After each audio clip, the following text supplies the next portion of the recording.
High, আমি উপাসক Bagchi. High, আমি পূজাই। আমাদের ফিল্ম স্ট্রেঞ্জার আর সুন্দরবন ফিল্ম ফেস্টিভ্যালে আজকে হচ্ছে। আমাদের প্রোডাকশনের নাম ক্যাপ্রিকন অ্যান্ড ডায়মন্ড এন্টারটেইনমেন্টস। আমরা আজকে এখানে এসে খুব ভালো লাগছে, কারণ আমাদের ফিল্ম আজকে দেখানো হচ্ছে।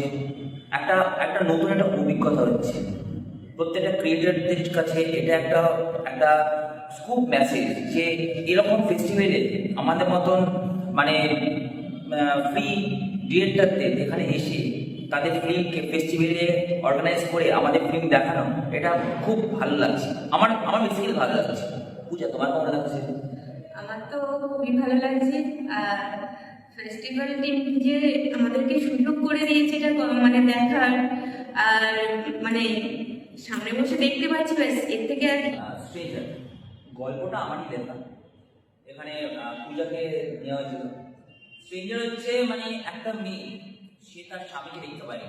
বিয়ে হয়ে যাওয়ার পর সে তার স্বামীর মুখটা দেখতে পায়নি, কিন্তু স্বামী তার স্ত্রীর মুখটা দেখেছিল। সে যুদ্ধের জন্য চলে গেছে, কারণ তার যুদ্ধ যেখানে কাজ করে সেখান থেকে তাকে রিং ব্যাক করেছিল যে তাকে অন স্পট তাকে জয়েন করতে থাকে। কিন্তু সে তার ওয়াইফ যখন এসেছিল তার হাজব্যান্ডকে খোঁজার জন্য ঠিক লোকেশনে, আর তার হাজব্যান্ড তাকে একটা ছদ্মবেশীর নাম নিয়ে একটা স্ট্রেঞ্জার হিসাবে তাকে সেভ করে গেছে। এটা নিয়ে গল্প স্ট্রেঞ্জার। আর রিলেশনশিপ হচ্ছে একদম সত্যিকারের ঘটনা, একটা জীবনের ঘটনা। বুঝাই বলি পূজা? গল্পটা আমাকে নিয়ে, মানে পূজারিকে নিয়ে। তো গল্পটা আমার জীবন নিয়ে লেখা।